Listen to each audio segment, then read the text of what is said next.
안녕하십니까. 전국에 있는 공모 수험생 여러분. 제2회 모의고사 해설 강의를 진행하도록 하겠습니다.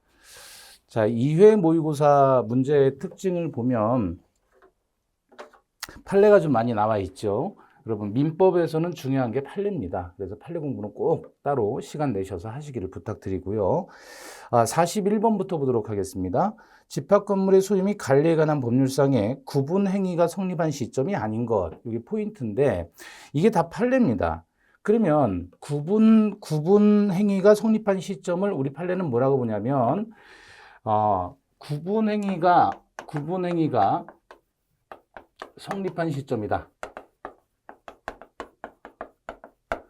근데 요 구분 행위가 성립한 시점에 대해서 우리 판례는 뭐라고 얘기를 하냐면 구분 등기를 해야 구분 소유가 성립한다라고 하지 않아요. 그래서 등기를 요하지 않는다라고 표현합니다. 등기를 요하지 않는다. 그래서 여러분 우리 이런 문제도 봤었죠. 187조 적용되는 사례가 어떤 거냐면 구분 소유가 성립한 시점은 187조에 따라서 등기해야 등기 없이. 그러면 구분행위가 성립한 시점은 결국 언제냐면 구분 소유의 의사가 객관적으로 어떻게 돼요? 표시가 되면 구분행위의 존재를 인정할 수 있다라고 얘기를 합니다. 그래서 구분 소유의 의사가 객관적으로 표시가 된 시점이 언제냐? 구체적으로 등기한 시점이 아니라는 거예요. 그래서 거기 보시면 건축 허가 신청 시, 분양 계약 시, 광고 등으로 분양의 의사를 표시한 시점, 건축물 대장의 전환 등록 시, 이런 시점들이 다 구분소의 의사가 객관적으로 표시가 된다. 그 시점이 되는 거예요. 따라서 구분 건물로 등기된 시점 4번이 답이 아닙니다. 조금 어려웠죠. 이런 문제들은 실제로 시험에서 아주 중요하게 이미 다루었던 얘기인데 그걸 좀 더 디테일하게 본 겁니다. 자, 쉽지는 않았겠지만 그래도 참고하시고 이 41번의 포인트는 뭐냐면 구분 건물로 등기가 되어야만 구분 건물로 등기가 되어야만 구분 소유가 성립한다라는 건 아니다 그 얘기입니다. 다시 구분 건물이 되려고 한다면 구분 소유의 의사가 객관적으로 표시만 되면 되는 것이지 구분 건물로 등기해야만 구분 소유가 성립한다라고 하면 X예요. 자, 그거입니다. 42번 반사회적 법률행위 및 불공정한 법률에 관한 설명 중에 옳은 것 그랬죠. 1번 부담 없는 증여는 불공정 행위라는 이유로 무효가 될 수 있다. 그래요? 증여에 대해서는 불공정한 법률행위 적용되지 않는다 그랬습니다. 2번 부동산 이중매매가 반사회적 법률행위로서 무효가 되는 경우 제1매수인은 매도인에게 손해배상 청구를 할 수 있지만 매도인을 대위해서 제2매수인 명의로 된 소유권 이전 등기 말소를 청구할 수는 없다. 그래요? 대위 말소 청구할 수 있지요. 자, 2번도 틀렸고 3번 부동산 등기 특별조치법을 위반한 중간 생략 등기는 사회 질서에 반해서 무효가 아니라 이것은 뭐죠? 예, 중간 생략 등기는 사회 질서 위반의 문제가 아니죠. 요거는 부동산 등기 특별조치법이라는 강행규정 위반인데 이 강행규정도 우리 판례는 뭐로 봅니까? 단속규정으로 봅니다. 따라서 사회질서 위반 요게 틀렸고요. 무효이다 이것도 틀린 거예요. 단속규정 위반으로 유효. 4번 부첩관계를 맺은 대가로 부동산을 증여받은 첩으로부터 그 부동산을 전득한 자가 사실을 알았던 경우라도 소유권을 취득하죠. 그죠? 그래서 4번이 정답이고요. 5번 불공정 행위의 양 당사자는 이미 이행한 것에 반환을 청구할 수 있다. 틀렸죠? 뭐가 틀렸습니까? 양 당사자가 반환 청구하는 게 아니라 김노인만 반환 청구할 수 있다 그랬죠. 그래서 42번의 정답은 4번입니다. 43번 다음 중 계약이 아닌 것 그랬죠? 해제 계약과 1번의 해제 계약과 3번의 계약 해제 요거는 글자만 앞뒤 배치가 달라졌을 텐데 이게 완전히 다른 내용이죠. 계약이 아닌 것은 3번입니다. 계약 해제. 얘는 계약을 괄호로 묶으시고 해제 의사표시 단독행위를 얘기하는 겁니다. 근데 해제 계약 1번에서 해제 계약은 해제를 내용으로 하는 계약이다. 요건 의사표시 2개입니다. 나머지 다 계약에 해당하고요. 44번 사회질서 위반에 관한 설명 중에서 틀린 것 그랬으면 1번이 답입니다. 비자금과 관련해서 비자금을 소극적으로 은닉하기 위해서 임치한 것은 이것은 사회질서 위반의 문제가 아니다 그랬죠. 소극적으로 은닉하기 위해서 임치한 것 자체는 사회질서 위반이 아니라는 게 판례입니다. 나머지는 다 사회질서 위반과 관련해서 2번 보시면 조계종 사건이죠. 전통사찰 주지직을 거액의 금품을 대가로 양도 양수하기로 하는 약정이 있음을 알고도 이를 묵인 혹은 방조한 상태에서 한 종교 법인의 주지 임명 행위는 무효가 아니다. 이거 유효이다 그랬고요. 그 다음에 3번에서 허위 진술의 대가 약정입니다. 허위 진술의 대가 약정. 수사기관에서 하는 허위 진술에 대한 대가 약정은 이때는 무효죠. 그 다음에 4번 백화점 수수료에 과도한 위약벌이에요. 이것은 무효가 아니다 그랬죠. 5번 지나치게 과도한 이자 약정은 사회질서 위반으로서 무효이지만 차주가 돈 빌린 사람이 빌려준 사람에게 임의로 지급한 이자는 불법 원인 급여에는 해당하지만 예외적으로 더 나쁜 사람에게는 반환 청구할 수 있다는 게 판례이고 이 판례의 내용이 바로 불법성 비교론을 얘기하는 겁니다. 44번에 틀린 것은 1번입니다. 45번 통정 허위 표시에 관한 설명 중에 틀린 것 그랬죠.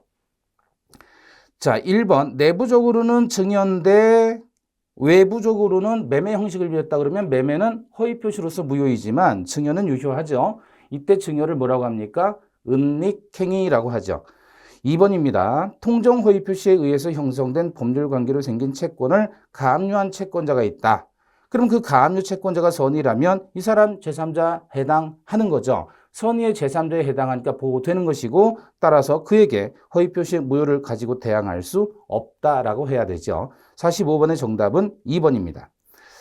3번 선의의 제3자에게 허위 표시 무효를 주장할 수 없지만 이때 과실이 있어도 그는 보호된다. 그래서 제3자 그랬을 때 제3자는 일단 선의의 제3자가 보호되는데 선의 그러면 이제 세 가지가 떠오른다고 수업 중에 누누이 말씀드렸죠. 첫 번째 뭡니까? 제3자의 선의는 추정된다. 두 번째 이해관계를 맺은 시점을 기준으로 선의 악의를 결정한다. 세 번째 무과실은 요하지 않는다. 따라서 제3자가 보호받기 위해서는 선의이기만 하면 보호되는 것이고 무과실까지는 요구되지 않습니다.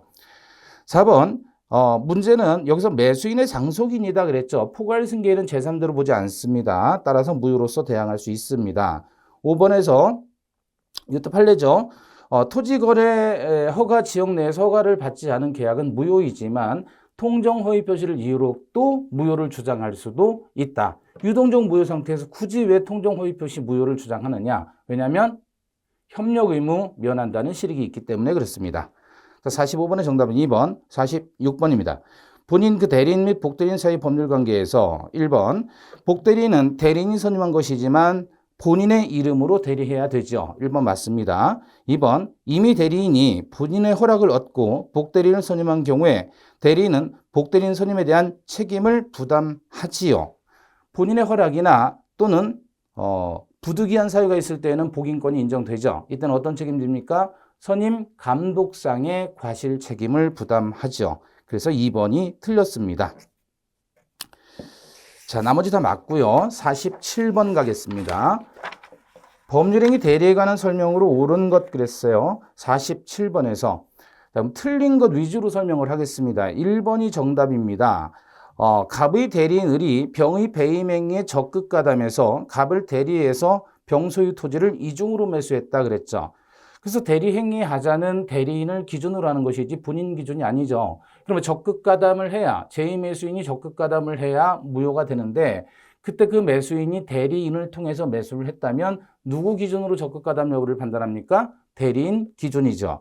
그러니까 대리인 을이 병의 배임행위에 적극 가담했다라고 했기 때문에 이거 자체가 대리인이 적극 가담했다는 얘기고 따라서 이것은 무효가 되고 이중매수했다면 무효니까 갑이 그 사정을 알든 모르든 상관없이 갑은 무효니까 소유권을 취득할 수 없죠. 그래서 1번이 정답입니다. 2번 을이 갑의 인장과 등기서류를 위조해서 갑의 대리인이라고 칭하고 병에게 갑 소유 부동산을 매각했다면 표현대리가 인정될 수 있다. 그래요? 표현대리는 인정될 수가 없죠. 표현대리가 되기 위해서는 뭐가 있어야 됩니까? 125조 표시대리이거나 126조 월권들이거나 129조 멸권들이어야 합니다. 그런데 여기는 그런 사정이 전혀 나와 있지 않죠. 이건 단지 그냥 협의의 무권들이 사례입니다. 3번. 이의 경우 협의의 무권들일 때 갑이 본인이 을에게 추인한 때 이를 알지 못하는 상대방에게도 갑은 추인의 효과를 주장할 수는 없죠. 상대방이 그 사실을 알아야 추인의 효과를 주장할 수 있습니다. 4번. 갑 소유 부동산을 담보로 제공하고 금전을 차용하라고 갑으로부터 부탁받은 을이 자기 명의로 소유권 이전 등기를 한 후 병에게 부동산 담보로 제공했다 그랬죠. 자기 명의로 소유권 이전 등기를 했다는 것은 뭐죠? 그렇죠. 무권리자 처분 행위를 얘기합니다. 무권리자 처분 행위에 대해서는 협의의 무권들에 관한 규정을 유추 적용하는 게 판례입니다. 따라서 표현 대리는 성립할 수 없습니다. 4번 틀렸고요. 5번. 법정 대리는 부득이한 사유가 있는 때가 아니면 복대리는 선임할 수 없다가 아니라 법정 대리는 언제나 복대리인을 선임할 수 있습니다. 언제나. 자, 그래서 47번에 옳은 것은 1번 뿐입니다. 48번. 무효에 관한 설명 중에 올바르지 못한 것에서 1번 보시면 불성립일 때에는 추인에 관한 139조 적용되지 않겠죠. 성립을 해야 무효행위의 재생으로서 추인이나 일부 무효의 법리나 또 무효행위 전환이 인정되는 거예요. 성립조차 하지 않았다면 존재하지 않는 거니까 재생, 즉 추인, 전환, 일부 무효의 법리는 적용되지 않는다. 1번 맞고요. 2번 절대적 무효, 상대적 무효 구별하지요. 맞습니다. 3번 허가받기까지는 유동적 무효죠. 맞습니다. 4번 매매계약 체결 당시 허가대상 지역이었는데 그 후 지정 해제됐다면 투기 위험이 없어지는 거죠. 그러니까 이때 투기 위험이 없어졌으니까 이때부터는 유효합니다. 그래서 유동적 무효가 아니라 유효입니다. 4번이 틀렸고요. 5번 추인하게 되면 새로운 법률 행위를 한 것으로 간주하니까 소급표는 당연히 인정 안 됩니다. 48번의 정답은 4번. 49번입니다. 갑은 을의 사기에 의해 자기 토지의 병을 위한 지상권을 설정했고 그 후 갑은 토지를 정에게 양도하고 병은 무에게 지상권을 양도한 경우 취소권자와 그 상대방에 대한 설명으로 가장 타당한 것 그랬죠.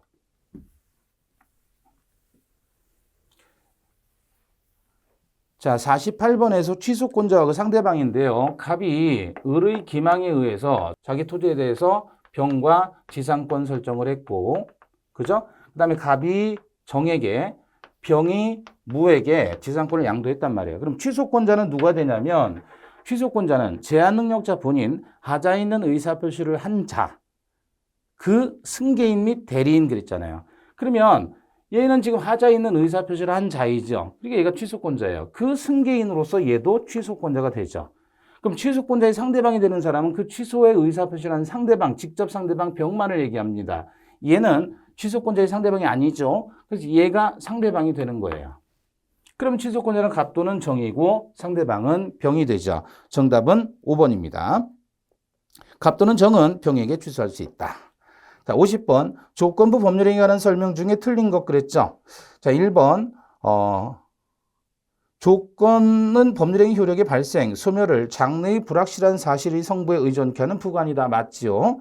2번 조건을 붙이고자 하는 의사가 있어도 그것이 외부에 표시되지 않으면 법률행위 동기에 불과할 뿐이고 그것만으로 법률행위 부관으로서 조건이 되는 것은 아니죠. 맞습니다. 3번 정지조건부 채권 양도에 있어서, 즉 정지조건부 법률행위에 있어서 조건이 성취되었다는 사실에 대한 입증 책임은 누가요? 유효를 주장하는 자. 따라서 채권 양도 효력을 주장하려는 자에게 있는 거지 저지시키려는 자가 아닙니다. 3번이 틀렸습니다. 4번 해제조건 성취되면 당연 복귀하는 유인론. 맞습니다. 5번 정지조건부 법률행위에 해당한다는 사실에 대한 입증 책임은 누가요? 법률 효과의 발생을 다투려는 자에게 있다. 아버지에게 있다. 그죠? 자, 50번의 정답은 3번. 51번. 다음 중 부동산 소유권이 갑에게 있지 않은 경우는 그랬죠. 자, 갑 명의로 등기된 토지를 갑이 소유의 의사로 평온 공연하게 10년간 점유했다 그러면 뭐가 완성됐어요? 그렇죠. 등기부 취득시효가 완성이 됐지요. 그러면 즉 갑이라는 사람이 등기를 이미 했기 때문에 시효 취득했으면 갑이 그냥 짠 하고 소유자 된 거죠. 자, 1번 맞습니다. 2번 을의 건물을 갑이 경락받아 대금 완납했어요. 그럼 매각대금 완납 시에 소유권을 취득하는 게 맞죠. 따라서 갑이 매각대금 완납했으니까 소유권 취득했습니다. 3번 을의 토지 위에 갑이 무단으로 건물을 완성시켰는데 건물의 보존 등기는 격려하지 못했다. 그럼 갑은 건물을 원시 취득한 사람이니까 등기 없이 소유권 취득한 거죠. 4번 을로부터 토지를 매수한 갑이 이전 등기를 신청했는데 등기관의 착오로 제3자 병의 명의로 등기됐다. 지금 매수인이 갑인데 갑의 이름으로 등기되지 아니하고 병의 이름으로 등기됐다면 갑은 소유권 취득하지 못하죠. 이 경우 병의 등기는 말소되어야 하는 겁니다. 4번이 정답입니다. 5번 을의 미등기 건물을 매수한 갑이 직접 자기 명의로 보존 등기를 격려했다. 이건 뭐라 그러죠? 이런 것들을 그렇죠. 모두 생략 등기라고 하죠. 유효합니다. 따라서 정답은 4번 52번입니다. 을은 갑수의 X부동산을 매수해서 대금 전액을 지불하고 부동산을 인도받아 사용하고 있지만 아직 등기를 하지 않았습니다. 1번 을이 갑에 대한 등기 청구는 채청이지요. 따라서 소멸시효에 걸립니다. 그러나 문제에서 인도받아 사용하고 있다. 인도받아 점유하고 있다라고 하면 등기 청구는 시효 진행하지 않는다라는 게 판례죠. 1번 맞습니다. 2번 병이 을로부터 임차하고 있을 때 갑은 병에 대해서 소유물 반환 청구할 수 없죠. 왜? 을은 점유할 권리가 있기 때문에. 3번 X부동산이 갑에서 을명의로 등기된 다음에 을명의 등기가 불법으로 말소된 후 다시 갑에서 병명의로 등기가 되었다면 말소 회복 등기 청구의 상대방은 말소 등기 당시의 소유자입니다. 그럼 말소 등기 당시의 소유자는 누구? 갑입니다. 맞습니다. 4번 을이 X부동산을 병에게 전매했고 갑을병 간의 중간 생략 등기 합의를 하기로 했다면 을이 갑에 대한 등기 청구는 소멸시효가 진행하지 아니한다. 맞죠? 5번.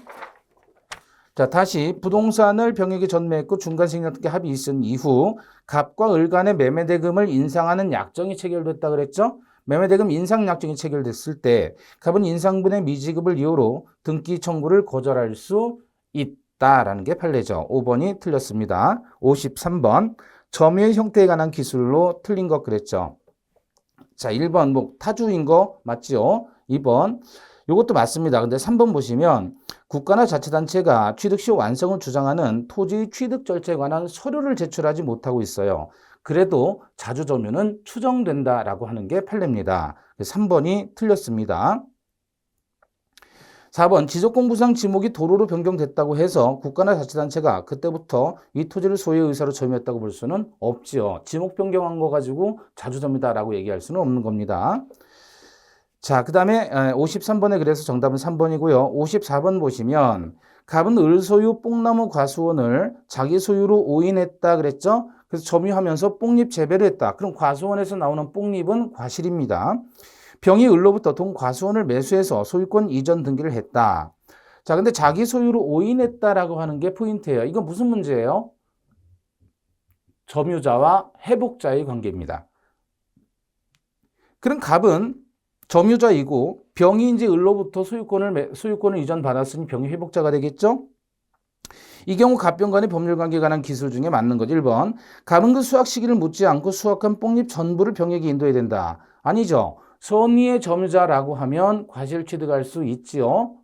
그렇죠? 그럼 선의의 점유자가 무슨 뜻이에요? 본권이 있다고 오신한 점유자이지요.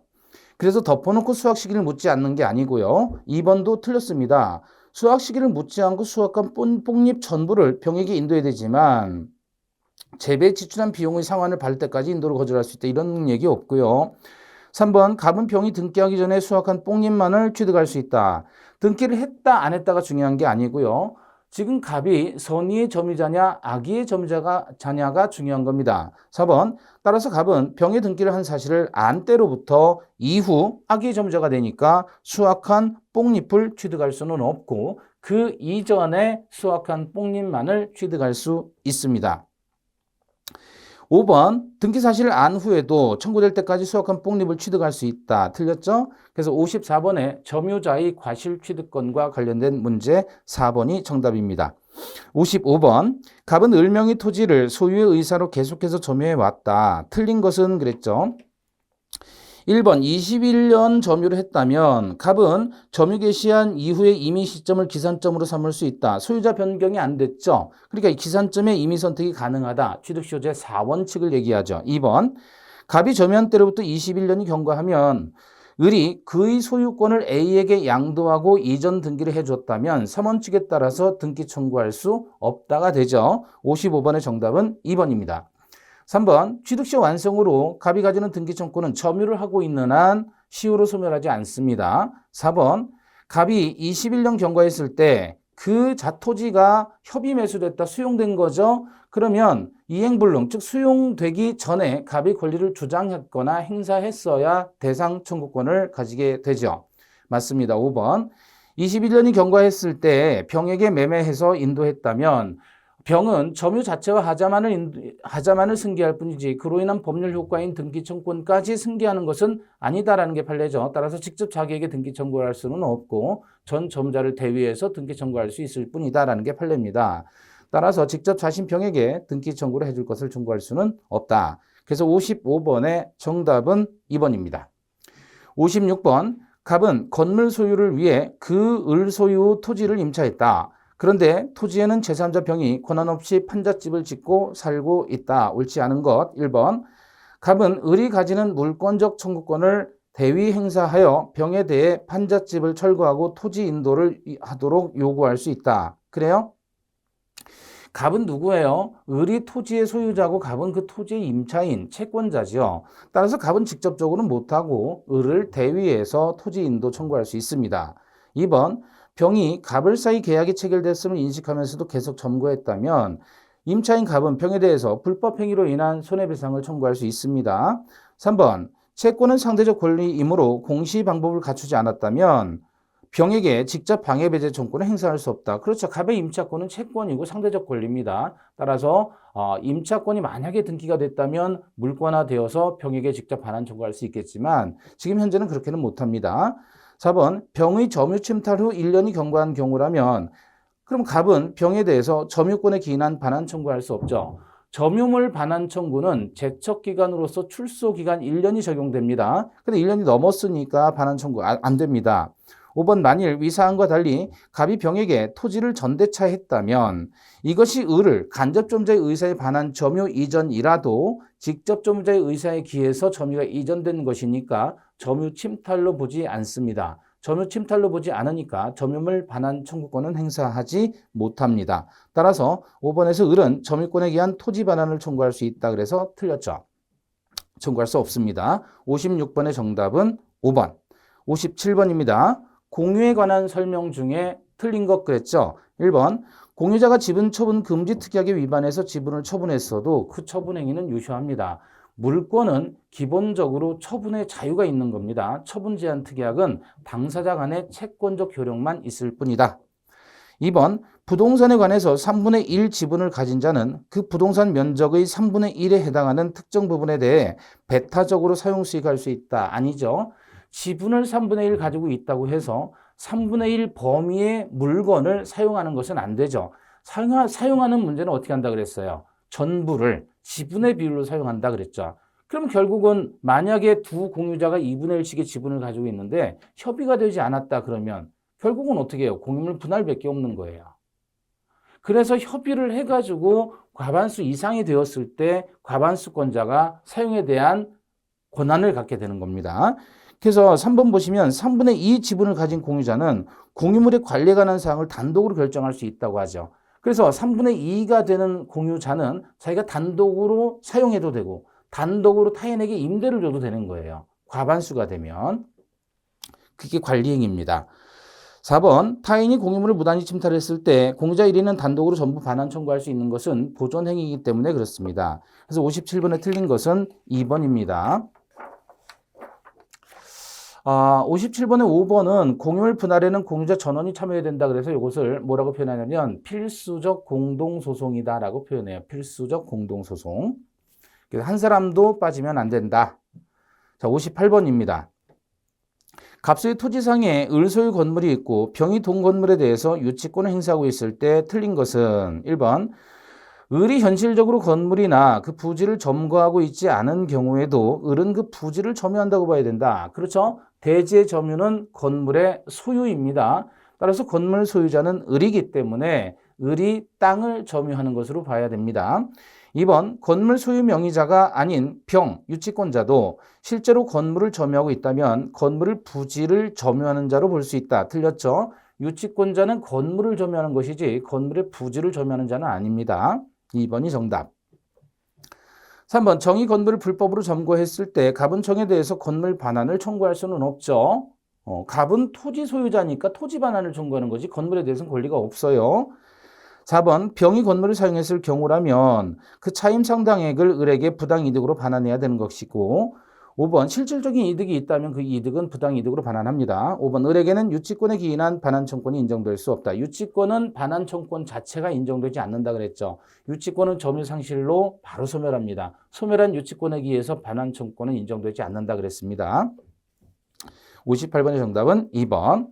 59번 대지와 건물을 동일인이 소유하고 있었으나 적법한 원인에 의해서 그 소유자를 달리한 경우 관습법상의 법정지상권이 성립한다.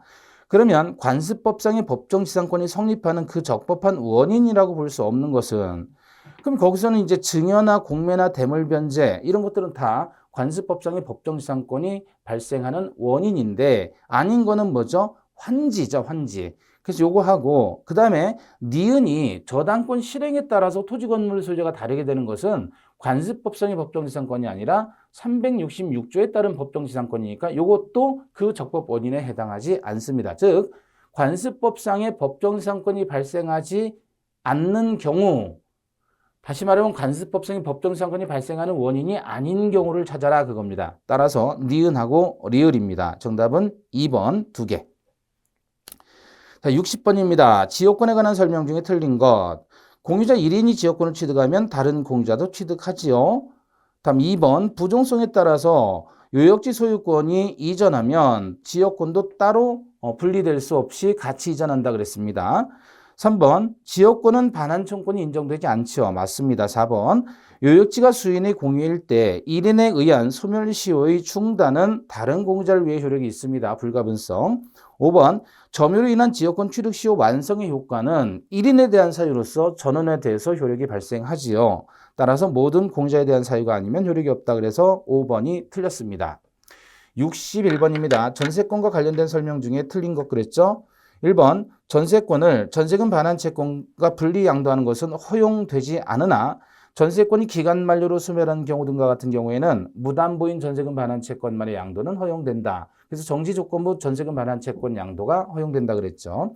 2번 전세금이 현실적으로 지급되지 않고 기존 채권으로 가름될 수도 있다 그랬죠.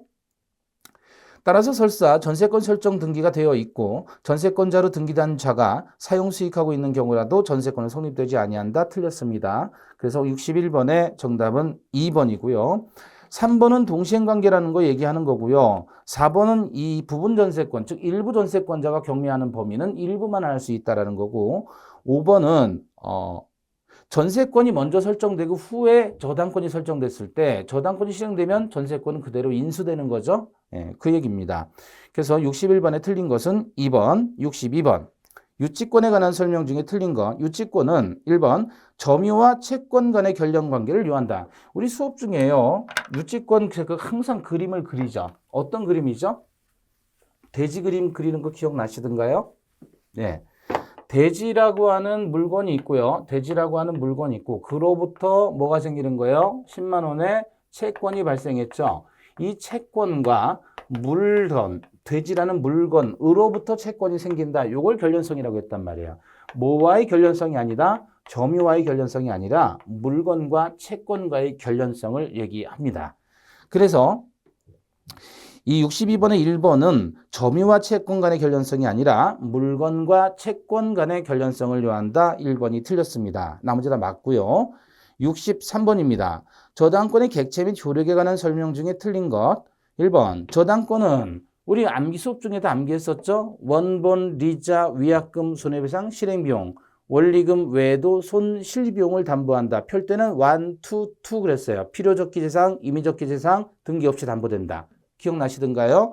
그래서 1번 보시면 저당권은 원본, 리자, 위약금, 채무불이행으로 인한 손해배상 그리고 실비용도 담보됩니다. 그래서 실행비용이 등기될 수 없으므로 담보되지 못한다. 이 부분이 틀렸습니다. 이게 왜 이제 이렇게 냈냐면 근저당에서는 근저당에서 채권 최고액은 실행 비용이 제외되잖아요. 그죠? 그거하고 헷갈리시라고 이렇게 낸 겁니다. 나머지는 다 맞습니다. 자, 64번입니다. 법정지상권 및 관습법상의 법정지상권에 관한 설명으로 틀린 것 그랬죠. 자, 그래서 제가 수업 중에 여러분들께 말씀드린 거 있잖아요. 환, 지분, 처분, 일체로 무효 나오면 무조건 안 된다 그랬잖아요. 그거 찾으시면 됩니다. 1번. 토지 공유자 중에 1인이 다른 공유자의 지분에 과반수, 지분 나왔다는 말이에요. 지분 나오면 볼 것 없이 끝으로 가요. 관습법상 법정지상권 성립 안 한다. 맞지요? 2번. 타인 소유 대지 위에 건물을 신축한 경우 관습법상의 법정지상권은 발생하지 않는다. 그쵸? 타인 소유 대지, 예컨대 A 소유 대지 위에 B가 건물을 신축했단 말이에요. 그죠? 그럼 이게 무슨 법정지상권이 발생할 여지가 있어요? 법정지상권은 똥이다 그랬잖아요. 토지 건물 소유자가 같았다가 토지 건물 소유자가 다르게 됐을 때 법정지상권인데 이거는 애시당초 토지 건물 소유자가 다르잖아요. 그럼 법정지상권 발생할 여지가 없다는 겁니다. 2번 맞고요. 3번. 갑으로부터 대지와 건물이 함께 을에게 매도. 대지와 건물이 함께 을에게 매도. 여기까지만 읽으면 이게 뭐란 말이에요? 우리 수업 중에 늘 했던 일체로에 해당하죠. 그럼 안 읽어도 돼요. 끝으로 가셔요. 뭐라고 나오죠? 인정할 필요가 없다. 맞죠? 요게 일체로. 그 다음에 4번입니다. 동일인 소유 토지와 지상 건물의 공동 근저당권이 설정됐고 그 후 그 건물이 다른 건물과 합동되어 신건물이 생겼다 그랬죠. 어쨌든지 간에 신축되거나 증축되거나 재축, 신축, 중축, 재축 다 뭐예요? 법정지상권 인정된다 그랬습니다. 근데 안 되는 건 딱 하나 있었다 그랬죠. 공동저당이 신축 나오면 안 된다 그랬죠. 그럼 여기 공동저당인데 신축은 아니라 합동이잖아요. 요거는 되는 거예요. 뭐만 안 돼요? 공동저당이 신축만 안 되는 거예요. 5번 보시면 독일인 소유 토지에 속하는 토지 및 지상 건물에 관해서 공동저당 나왔잖아요. 공동저당. 그 밑에 신축 나왔죠. 그럼 마지막으로 가면 끝나는 거예요. 인정? 안 된다. 5번이 틀렸습니다. 아, 이렇게 푸셔도 돼요. 그래서 그런 것들을 제가 수업 시간에 또 판례 강의하면서 여러 번 말씀을 드린 겁니다. 64번의 정답은 5번. 65번입니다. 공동저당에 관한 설명 중에 틀린 거죠. 1번. 순차배당에서 공동저당권자가 순차배당은 20배당을 얘기하죠. 채권의 일부를 변제받았다면 그래도 후순위자의 대유권은 인정됩니다. 2번. 공동저당의 일부 목적물에 대한 설정 계약이 무효라고 해도 나머지 물건에 대한 저당권 설정은 유효하겠죠.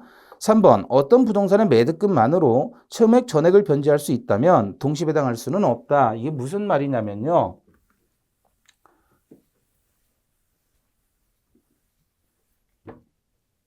자, X부동산의 경매대가가 2억 나왔어요. 그럼 Y부동산의 경매대가도 2억 나왔다. 그러면 여기에 1번 공동저당권자 을이, 그 다음에 2번 병이, 여기도 Y부동산에도 1번 공동저당권자 을이 2번에서 정이 있다라고 가정을 해봐요. 그럼 얘가 받아야 될 금액이 예컨대 1억 5천이에요.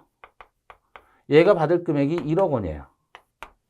그러면 2억 원 가지고 얘 돈을 다 못 갚죠. 그래서 다른 쪽으로 대위하는 겁니다. 동시배당하면 안분해서 비례해서 받으라고 하는 거예요. 그런데 문제는 만약에 말이에요. 만약에 요게 예를 들어 경락대금이 3억 나왔단 말이에요. 그럼 이 3억 원으로 얘하고 다 갚을 수 있나요? 그렇죠.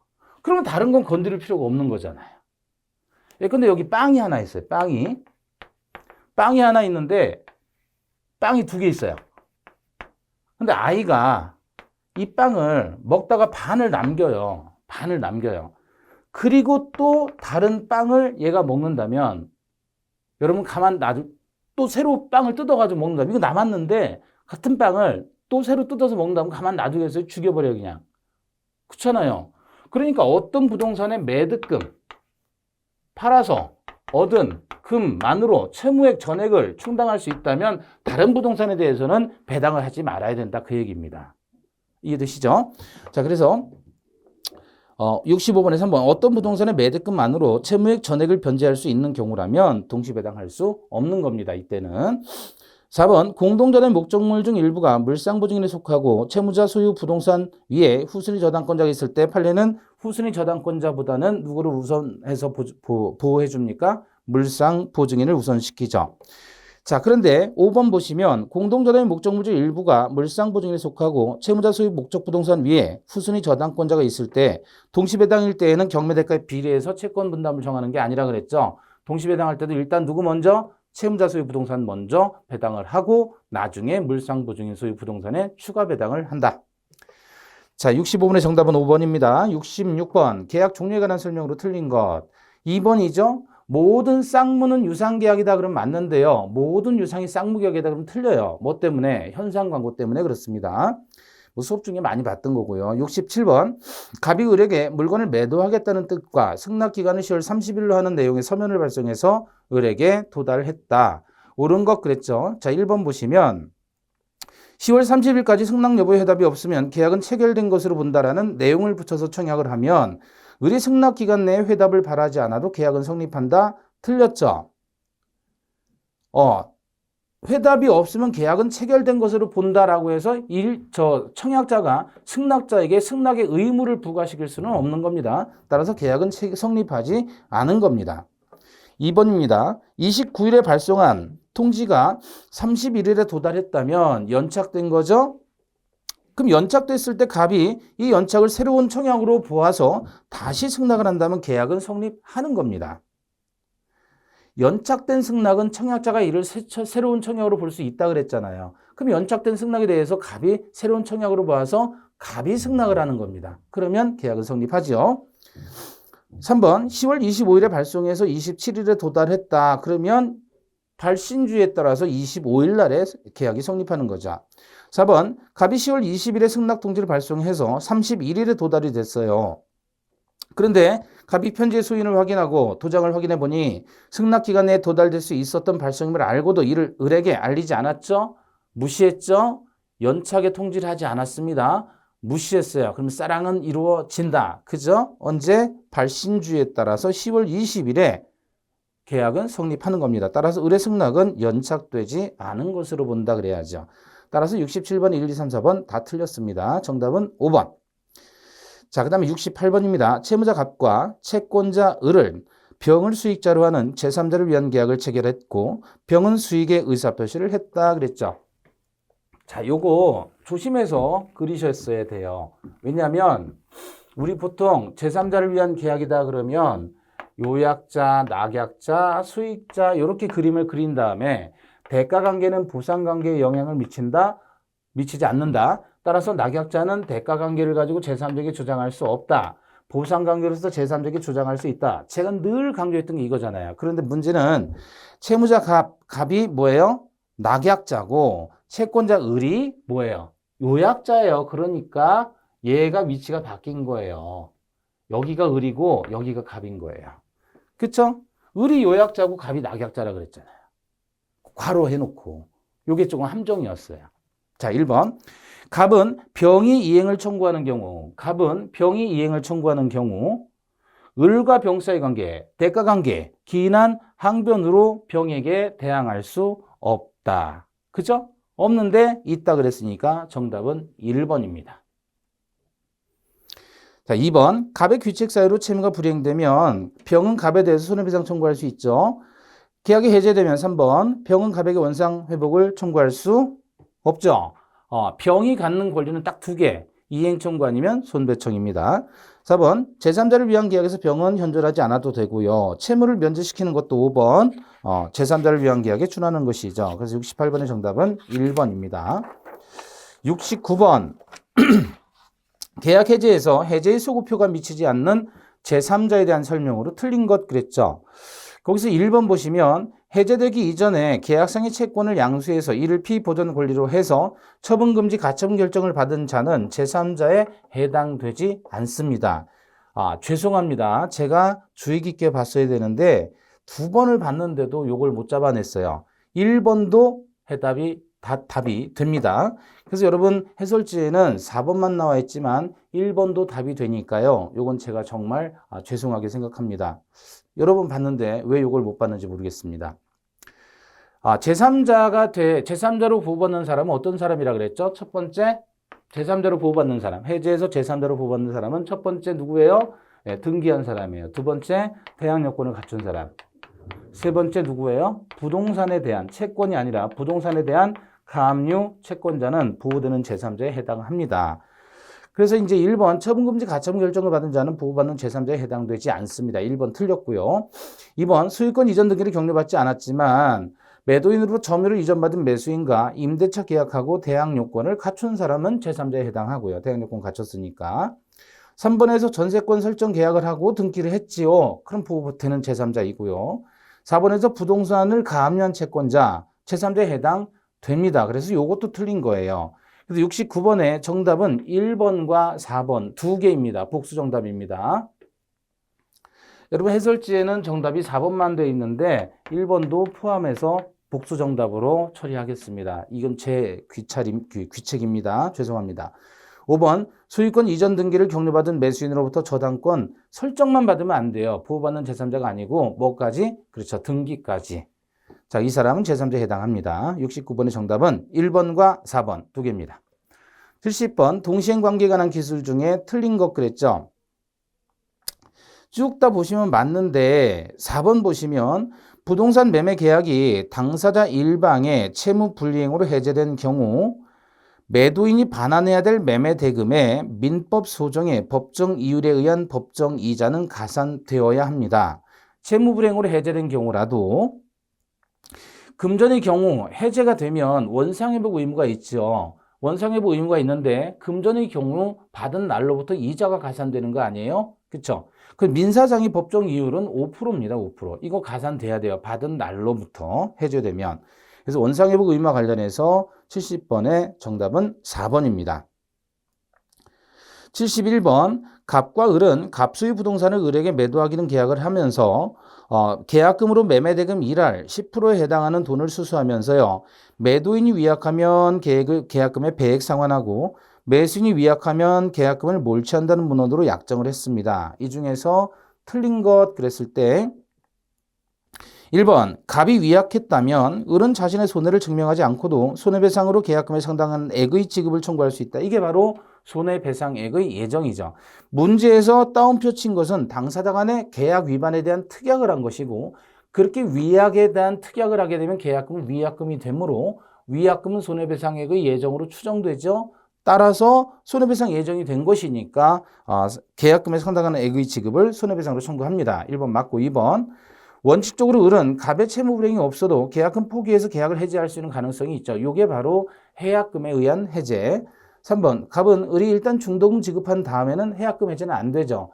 당사자 중 어느 누구든 이행에 착수하기 전까지만 해약금 해제가 가능하죠. 4번 을이 위약한 경우, 을이 계약 위반한 경우 갑은 자신이 그로 인해서 실제로 입은 손해가 계약금 상당액을 넘는 때에는 이를 입증해서 그 넘는 액을 별도로 청구할 수는 없습니다. 그래서 손해배상액의 예정이라고 하는 거라면 미리서 정해놓은 거란 말이에요. 손해배상이 실제 얼마든 상관없이 입증할 필요 없이 미리서 정해놓은 게 계약금이란 말이죠. 그러니까 여기에 대해서는 미리 정한 것이기 때문에 여기에 대해서는 별도로 입증해서 손해를 청구할 수가 없는 겁니다. 다만 지나치게 과도하다면 법원이 직권으로 뭐 할 수 있다? 감액은 할 수 있다라고 하는 게 판례죠. 자, 그래서 손해배상액의 예정의 개념입니다.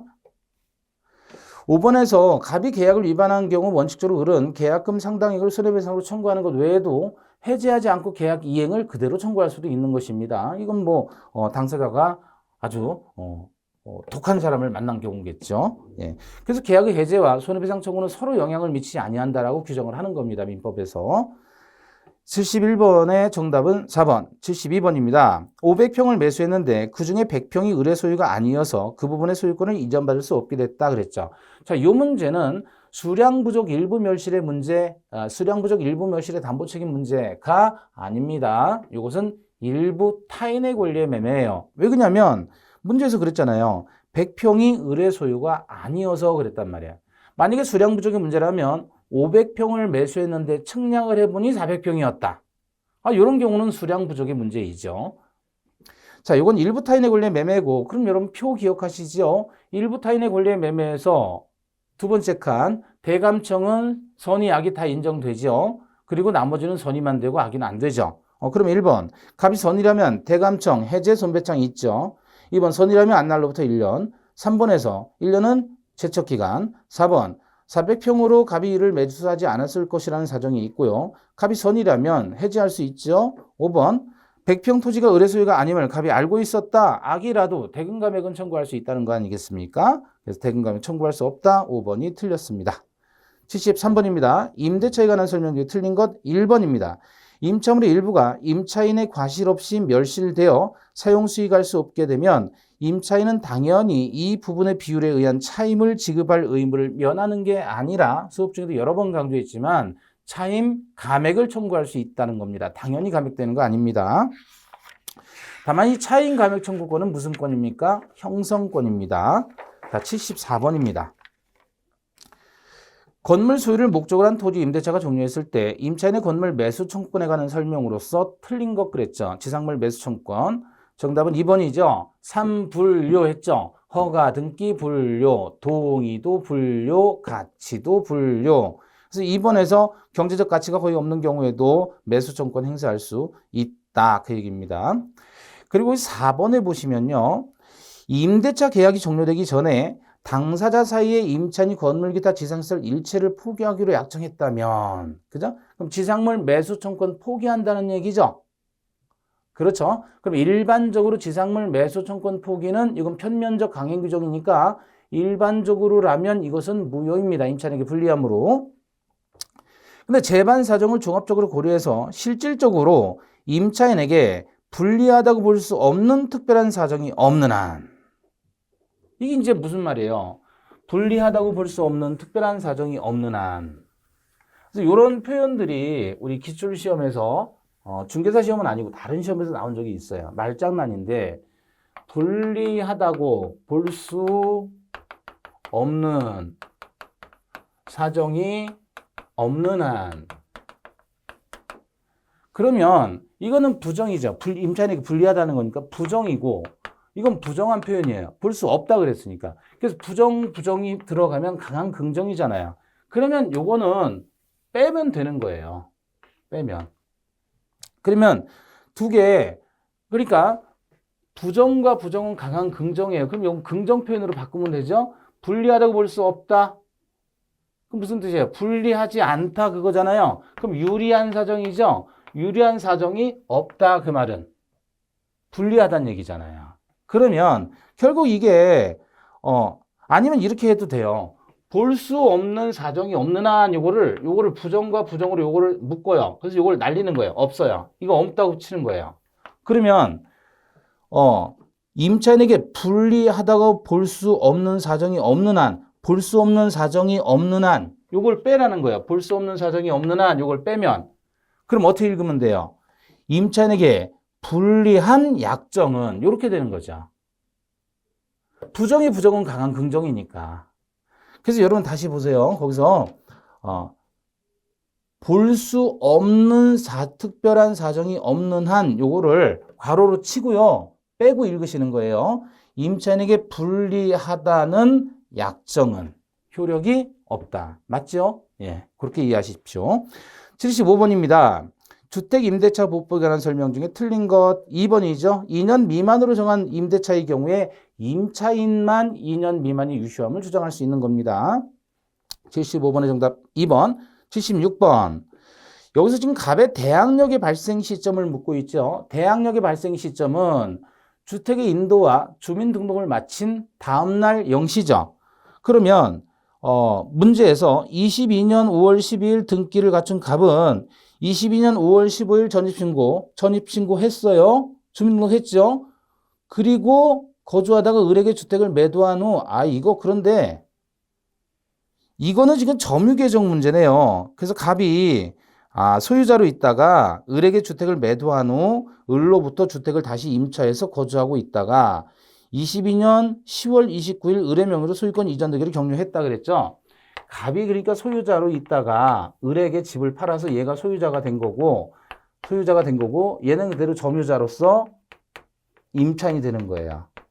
그럼 이 임차인의 대항력이 발생하는 시점은 언제냐 이거죠.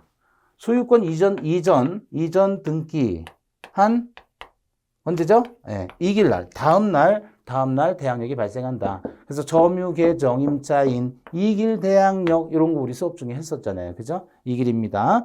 그럼 여기서 소유권 이전 등기를 언제 했다 그랬어요? 22년 10월 29일 을 명의로 소유권 이전 등기를 격려했으니까 22년 10월 30일이 대항력이 발생하는 시점이죠. 정답은 5번입니다. 다음 77번 상임법과 관련된 내용입니다. 틀린 것은 이거 다 판례이니까 다 맞습니다. 그런데 5번 보시면요. 법정 갱신일 경우에도 갱신 요구권의 경우처럼 10년의 기간 제한을 받는다. 요게 틀린 겁니다. 이게 무슨 말이냐면 갱신 요구권은 상가의 임대차에서 임차인의 갱신 요구권은 최초 임대차 기간을 포함해서 10년 범위 내에서만 갱신 요구가 가능한 거죠. 그죠? 그런데 법정갱신일 때에도 10년 범위 내에서만 법정갱신 되겠느냐? 아니죠. 100년 돼도 상관없습니다. 그래서 10조 2항에 관한 규정, 갱신 요구 제한에 관한 10년 제한 규정이 법정갱신에 대해서는 적용되지 않는다. 10조 4항에 대해서는 적용되지 않는다는 게 판례입니다. 따라서 5번이 틀렸고요. 78번입니다. 가등기 담보권의 실행 통지에 관한 설명에서 틀린 것. 2번이죠. 비교적 쉽습니다. 실행의 통지는 구두든 서면이든 상관없습니다. 구두로 해도 되고 서면으로 해도 됩니다. 반드시 서면에 의해야 된다 그러면 틀려요. 그래서 반드시 서면으로 해야 된다. 틀렸습니다. 79번 옳은 것 그랬죠. 1번 보시면 법률행위가 성립한 이후에 목적이 실현 불가능하게 된 경우라면 그 법률행위는 뭐죠? 후발적 불능이니까 유효입니다. 유효로 되지 않는다. 틀렸고 2번 미성년자임을 원인으로 한 법률행위의 취소는 절대적 취소니까 선의의 제3자에게 대항할 수 있다. 3번 비진입 표시는 원칙이 유효 예외 RR 무효잖아요. 그러면 원칙으로 가야 돼요. 예외적인 사항이 없기 때문에 따라서 무효이다. 틀렸습니다. 유효입니다. 비진입 표시는 유효. 4번 가장매매는 당사자 간에 언제나 무효라 그랬죠? 언제나 무효는 예외 없이 무효라는 거예요. 당사자 간에만. 근데 제3자에 대해서는 선의의 제3자에 대해서는 유효가 되는 것이고 악의의 제3자에 대해서는 무효가 되는 것이고 그렇게 되죠. 그래서 4번이 맞고요. 사기에 의한 의사표시는 취소할 수 있지요. 79번에 옳은 것은 4번입니다. 마지막 80번 22년 5월 친구 사이인 갑을 간의 명의신탁 약정에 따라서 수탁자 을이 매수인으로서 병소의 토지를 매수했다. 수탁자 을이 매수인으로서 병소의 토지를 매수했다. 수탁자가 을이에요. 그러면 병소유 토지를 을이 매수했다라는 거죠. 근데 얘가 수탁자라는 거죠. 그러면 갑이라는 얘는 신탁자라는 얘기고 얘가 뒷돈을 들이대가지고 얘가 둘이 매매 계약을 해서 등기를 넘겨줬다는 얘기잖아요. 그럼 뭐죠 이거? 계약형 명의신탁이죠. 자 그러면 신탁자, 수탁자 우리 수업 중에 했던 거 약정 무효, 등기 무효, 매도인이 선이라면 등기 유효, 제3자는 무조건 취득, 선악불문하고. 그럼 이쪽에서는 부당이득 반환 청구할 수 있다 그랬잖아요. 실명법 시행 전에는 부동산 자체, 시행 이후라면 매수자금. 자, 수업 중에 다 한 겁니다. 자, 1번 갑을 간의 명의신탁 약정 무효죠. 2번 병이 갑을 간의 명의신탁 약정이 있다는 사실을 알고 있어요. 자, 얘가 선이라면 등기 유효인데 악의라면 등기는 무효가 되는 거죠. 무효가 되면 예명의 등기가 무효니까 얘가 여전히 소유자인 거예요. 그래서 병이 알고 있었다면 을 명의 이전 등기는 무효가 되고 3번, 2번의 경우에 토지의 소유자는 무효니까 병이 되는 거겠죠. 4번 병이 갑을 간의 명의신탁 약정이 있다는 사실을 몰랐다면 이때는 유효가 되죠. 그죠? 그 다음 5번이 답이죠. 4의 경우 을은 갑에 대해서 당의 부동산을 부당이득으로 반환하는 게 아니라 이건 2022년 실명법 시행 이후잖아요. 그래서 매수 자금이 부당이득 반환 대상입니다. 부동산 자체가 아니고요. 자, 그래서 제2회 전국 모의고사를 살펴보았습니다. 점수에 너무 연연하지 마시고요. 틀린 부분을 위주로 해서 다시 한번 점검하시면 좋겠습니다. 어쨌든 우리의 시험은 아직도 10월 말이죠. 10월 말 마지막 토요일 날 우리 시험을 치르게 되니까 지금 상황에서는 여러분이 점수 보고 만족하거나 실망하거나 그럴 상황이 아니에요. 내가 뭐가 부족한지 확인하시고 그 부분을 보완해 나가실 수 있는 그런 시간이길 바라겠습니다. 그리고 마지막으로 저가 옛날에 고시 공부할 때 저희 스승님이 항상 저한테 이렇게 얘기를 하시더라고요. 공부할 때는 일희, 일비 하지 마라. 이렇게 얘기하시더라고요. 항상. 예. 순간에 막 감정이 좌우되어서 공부하시면 안 되고 꾸준한 마음으로 그냥 공부하시면 어느 순간 여러분 합격하실 겁니다. 절대 일희일비하지 마십시오. 자, 오늘 수고하셨습니다. 감사합니다.